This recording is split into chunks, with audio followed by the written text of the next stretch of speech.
안녕하세요. 저만의 인생을 찾아가고 있는 40대 여성입니다.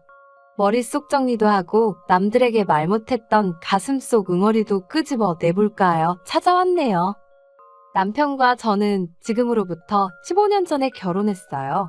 제 나이 26살로 지금 생각하면 한참 어린 나이였지요.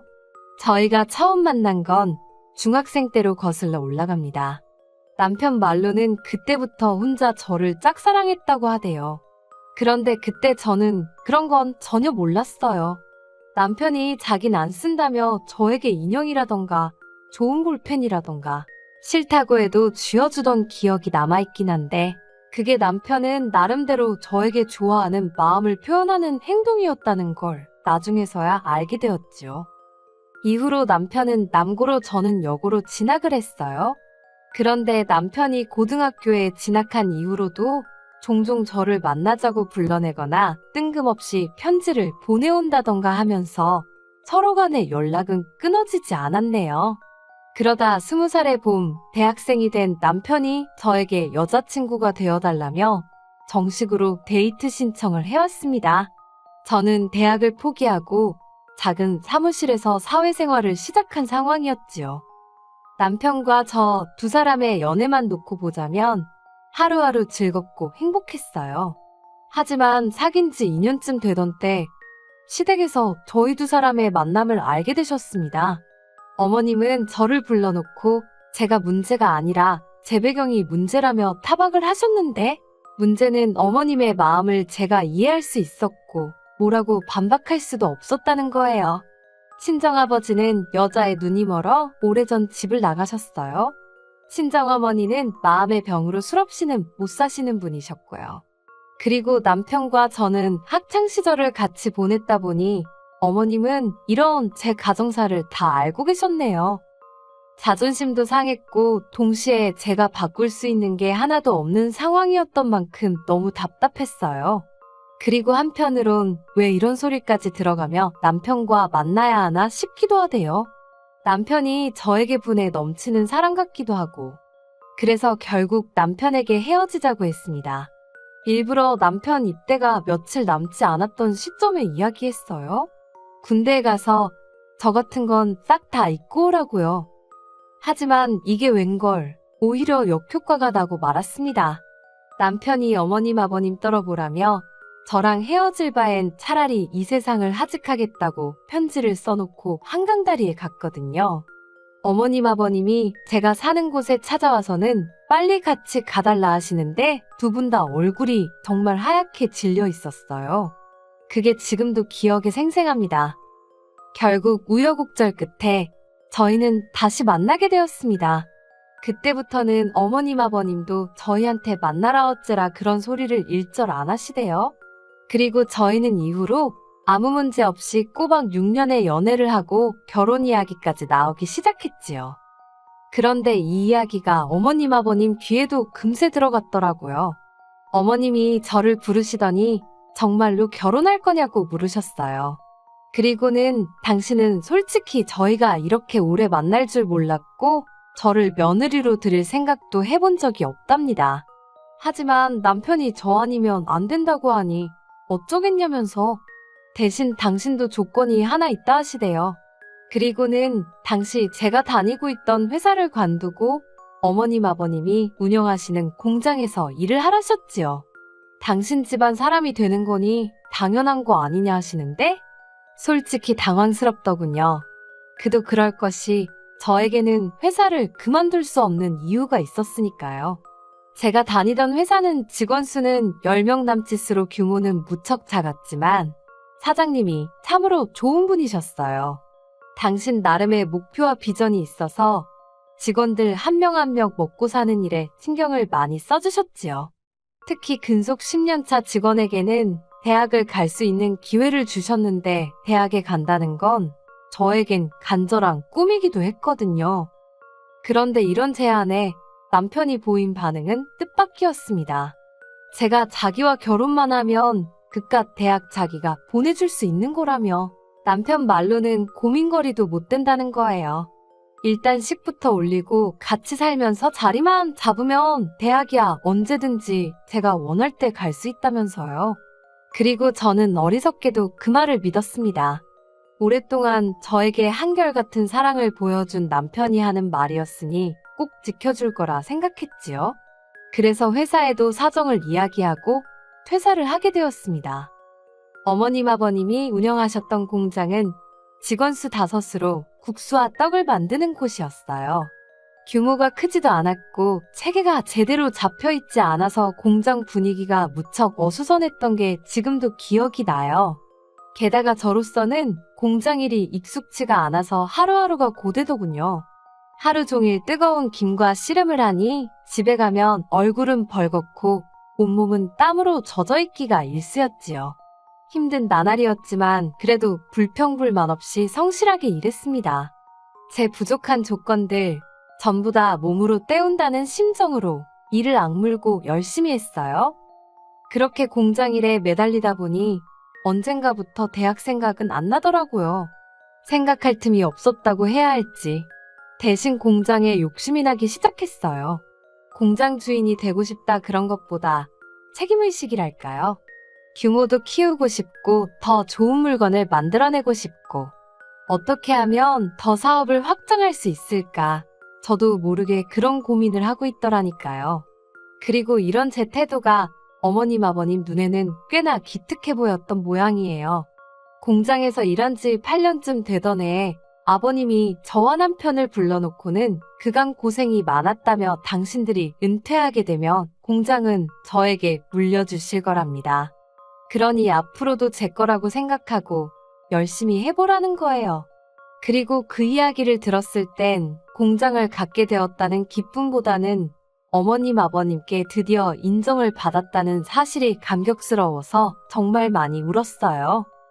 그리고 그때부터 저는 전보다 더 열심히 일했습니다. 전에는 단순히 재고 관리나 상품 생산에만 집중했다면 어머님의 말씀 이후로는 마케팅이라던가 품질 보완 같은 좀 더 사업적인 측면을 다듬어 나갔지요. 그리고 그런 저희 노력으로 공장은 새로운 설비를 4대나 들여오고 직원 수도 13명으로 늘어났을 만큼 규모가 커졌어요. 거래처가 늘어난 건 뭐 말할 것도 없지요. 직원들 모두 저를 사장으로 알고 따랐습니다. 그런데 굴러온 돌이 박힌 돌을 뺀다더니 아니 처음부터 제가 굴러온 돌이었던 걸까요? 지금으로부터 2년 전 있었던 일입니다.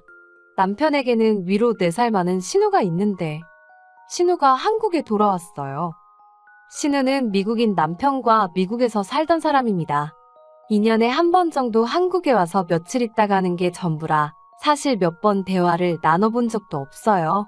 남편 말로는 신우라는 사람 자체가 원래 자기밖에 몰라서 가족들이 어떻게 하고 살고 그러는지 관심도 없대요.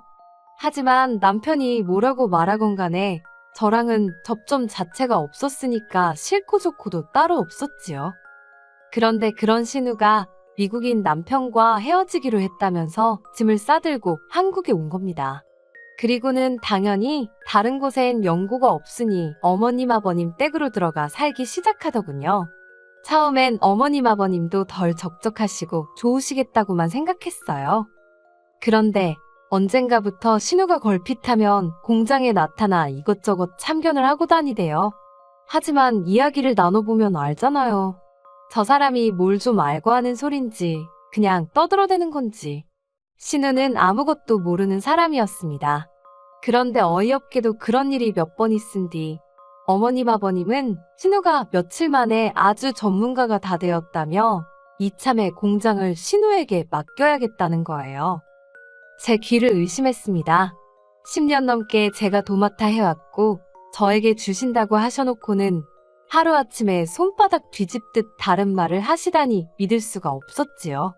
제가 어머님께 진심이시냐고 물었어요. 그러자 어머님이 제 손을 꼭 잡으시며 하시는 말씀이 신우는 당신에게 하나뿐인 딸이랍니다. 그런 신우가 공장을 자기가 하겠다고 하는데 당신이 어떻게 거절을 할 수 있냐는 거예요. 그러면서 저더러 나쁘게만 생각하지 말고 이참에 신우를 잘 도와주래요. 슬프게도 어머님 말씀을 반박할 수가 없더군요. 공장은 여전히 어머님 아버님의 재산이었고 그분들이 자기들 재산을 누굴 주건 간에 저에게는 그걸 따져물을 권리가 없었으니까요. 그래서 고민 끝에 저는 어머님께 공장을 그만두겠다고 말씀드렸습니다. 그리고는 그동안 제 공장이 될 거라는 이유로 이리저리 미지급하신 월급 전액과 퇴직금을 정산해달라 했어요. 대략 2억이 넘는 큰 액수였지요. 그리고 그때부터 어머님께서 저더러 제정신이냐? 2억이 네 집 개 이름이냐고 절대 못 준다고 아주 난리가 났습니다. 그러면서 5천만 원 줄 테니 그 돈으로 늦었지만 대학교나 가랍니다. 저더러 대학교에 가고 싶어서 환장해 있지 않았었냐고 이제라도 가라대요. 제 꽃 같은 30대를 전부 공장에 갈아 넣었는데 막말로 저를 어르고 달래셔도 부족한 판국에 5천 먹고 떨어지란 소리로밖에 안 들리대요. 그래서 법대로 하자고 했습니다. 2주를 기다렸는데도 가타부타 이런 방구 말씀이 없으셨기에 노동청에 신고를 했습니다. 여기에선 예전에 일하던 회사 사장님의 도움을 많이 받았어요. 회사를 나온 후에도 안부는 주고받으며 살았는데 막상 이런 문제가 닥치니까 도움을 구할 곳이 그분밖에 떠오르지 않더라고요. 그래서 염치불구하고 전후 사정을 설명하니 아는 노무사분을 소개해 주셨지요. 그리고 그때부터는 어머님 아버님이 하루가 멀다 하고 죽는 소리를 하시대요. 그래도 들은 척도 안 했습니다. 이 과정에서 남편과도 많이 다퉜어요. 남편은 저를 이해하면서도 어머님 아버님 일이니 이러지도 저러지도 못하는 게 눈에 보였달까요. 하지만 결국 저는 2억 2,500이라는 돈을 받아냈습니다. 남편 말로는 공장을 담보로 대출을 받아 주신 거라면서. 그런데 그때 남편이 저더러 지독하답니다. 그렇게까지 해야 되겠냐고요. 그런데 그 말이 제 가슴에 비수처럼 꽂히대요. 대학 보내준다는 말에 홀라당 넘어간 저도 잘못이었지만 생각해보면 그럴 능력도 안 되면서 공장 일이 얼마나 힘들고 열악한지 알았으면서 그런데도 나한테 회사를 관두고 결혼하자고 한 남편이 제일 나쁜 X처럼 보였거든요. 그래서 그래 나는 지독한 X라고 이참에 한몫 단단히 땡겨야겠다고 하면서 이혼하자 했습니다. 어머님 아버님하고도 한번 싸워봤는데 너하고는 못 싸우겠냐고요. 그렇게 저는 불과 몇 달 만에 가족이라고 믿었던 사람들과 전부등을 돌리게 되었습니다. 후회는 없었어요. 오히려 이렇게 될 줄 알았다면 처음부터 시작하지 말았어야 했다는 후회만 했지요. 저는 남편과의 이혼 과정에서 받은 아파트를 세를 놓았어요. 그리고는 있는 돈 없는 돈 전부 다 끌어모아서 대출까지 받아서 어머님 아버님 공장에서 멀지 않은 곳에 제 공장을 차렸습니다. 처음부터 이 생각으로 관두겠다고 하고 나온 거였어요. 계획도 없이 움직일 순 없잖아요. 그리고 제가 공장을 차렸다는 소문이 돌자 원래 어머님 아버님 공장에서 일하던 대부분의 직원들이 저에게 연락을 해왔습니다. 너무 감사한 일이었지요. 그리고 저는 그동안 제가 만들어 놓은 거래처들도 일일이 찾아가 상황을 설명하고 그들을 설득했어요. 다행히 대부분의 거래처들 역시 저를 보고 거래를 했던 것이기에 일은 쉽게 풀려갔답니다. 시댁에서는 난리가 났던 모양입니다. 하지만 공장 일이 어떻게 돌아가고 있었는지 제대로 알지 못했으니 그들 중 누구도 제대로 대응을 하지 못하더군요. 그래서인지 고작 한다는 일이라곤 제 공장에 쫓아와 상도도 모르는 X, 산업 스파이 같은 X이라고 욕을 해댈 뿐이었어요. 물론 이런 욕을 듣고 제가 가만히 있을 이유가 없었기에 명예훼손과 영업방해 등으로 계속해서 대응해줬습니다. 그러자 남편이 나서서는 그동안 정도 없냐면서 저더러 적당히 하라는 거예요. 아주 자기 집안을 망하게 해야 직성이 풀리겠냐면서. 그래서 제가 그걸로 되겠냐고 했습니다. 니네 부모는 나를 무슨 머슴 부리듯 단물만 다 빼먹었는데 그깟 집안 하나 망하게 하는 걸로 내 화가 풀릴 것 같냐 했지요. 그리고는 들려오는 소문이 어머님 공장이 위기라 하대요.